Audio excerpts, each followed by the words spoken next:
Welcome to the second webinar. And this webinar, we're talking about what to expect after this whole COVID-19 is over. And I'm pretty sure that this whole COVID-19 lockdown after lockdown and extension after extension, everyone is basically wondering what will happen after this. So I decided to create one and just highlight some of the things that I think will happen after this. So just a disclaimer, anything information contained within this whole presentation of mine is provided strictly for educational purposes only, and any of this information opinions do not constitute as an investment advice, a recommendation, offer or solicitation to purchase any of the things mentioned here. So no liability whatsoever will be accepted for any loss arising whether directly or indirectly as a result of anyone acting on the information I'll be giving. So any of the views, opinions and references provided are of my own personal views only. So just a brief background about myself. My name is Andy Chin. I'm a chartered market technician and a certified financial technician holder. I was a former proprietary trader at one of Malaysia's top local bank. I was trading Hong Kong equity options with the bank. And right now I'm an index and currency trader full-time on my own. So what is the current whole COVID-19 situation?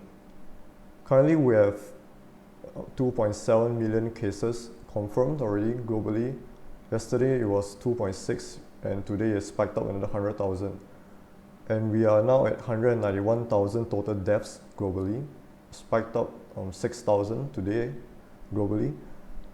And most confirmed cases currently is in US now with 869,000, and the most death cases is currently in Italy with 25,000.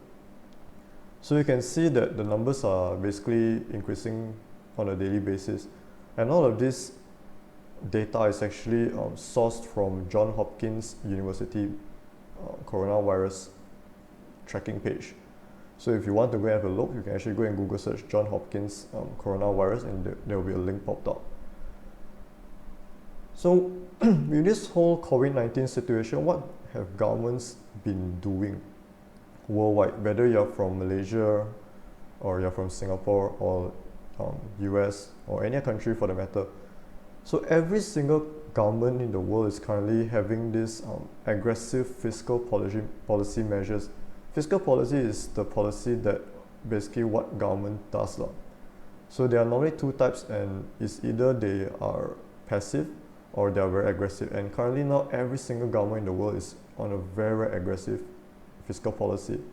So they're having tax cut, tax deferral, cash grants, cash payments, and to a certain extent, some countries actually have guaranteed business loans for businesses that can prove that they are having trouble through this whole COVID-19 situation. And we even have cash bailouts for especially for industries that might be heavily affected, especially airline. Now with oil dropping all the way to its historical low, so we shall see major cash bailouts in months to come.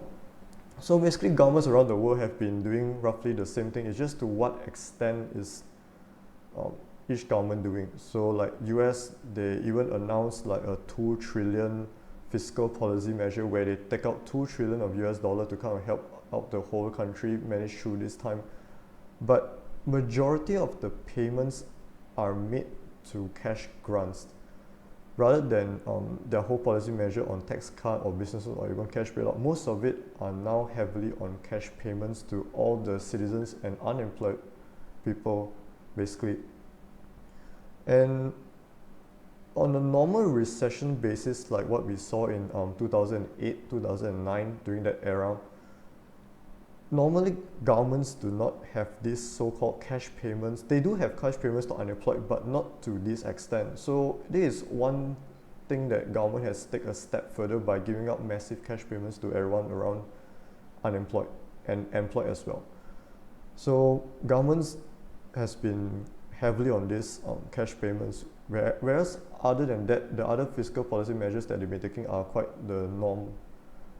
Even back in 2008, 2009, it was quite the norm, except these cash payments. But what has central banks been doing? So every country's central bank also has been trying to have these aggressive monetary policy measures where there have been multiple unscheduled interest rate cuts. We've seen US having unscheduled interest rate cuts twice in a month, and now they're basically they're already at 0% more or less of the interest rate. So imagine that now your whole loan is basically without interest rate if you refinance everything now in the US. So every single country also around the world are doing this actually. Even the ECB also is the same, Euro Central Bank, and even basically Fed is US Federal Central Bank. And the next thing they've been relaunched actually, they have relaunched quantitative easing. And what quantitative easing is all about is that printing of money. So when every single time a country prints out money, basically they will have to incur debts, more and more debts. And they actually print money and channel it back to the whole public by buying of treasuries, bonds, and even mortgage-backed securities. And all these paper debts and this and that. So basically that's what the central bank has been trying to do. But quantitative easing has always been something that worldwide economists has zero idea or zero clue as to what extent the whole quantitative easing, what's the effect to what extent. And all of this, like 10 to 20 years time, there was only one central bank in the world where they had $1 trillion of quantitative easing all at one go, which was Japan. And Japan was the only country till today which had the so-called Abenomics, where they actually created the whole new term based on President Abe. And he was the only person who was brave enough to have quantitative easing all at one go, rather than US Central Bank or any other central bank for the matter. They normally have quantitative easing at a few times in a year like this, rather than all at one go. So whether or not this whole quantitative easing done by every other central bank currently now, it will work, and to what extent, basically no one knows. And what are the major effects after it? Later I'll share some of it. So some of the other things that central bank have been doing is lowering the reserve ratio requirements for basically retail banks. So what does it mean by lowering of reserve ratio? It means, like, let's say now the current reserve ratio, let's say 30%. So anyone who deposited, let's say a bank, let's say Maybank for example, if Maybank had 1 million of deposits today and the reserve ratio is 30%, basically they need to have 300,000 deposit in a bank, and you can loan out the remaining of the 700,000. By lowering this reserve ratio means you can loan out more money to the public. Whether or not the bank will approve it is another thing, because with any recession or even this COVID-19 situation, yes, you can reserve the reserve ratio requirement, but it doesn't mean that banks have the capability to lend it out in the first place. So this is more of a mixed thing.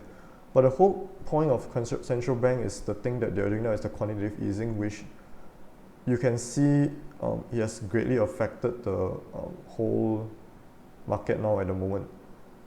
And whatever governments and central bank has been basically doing, there will be consequences.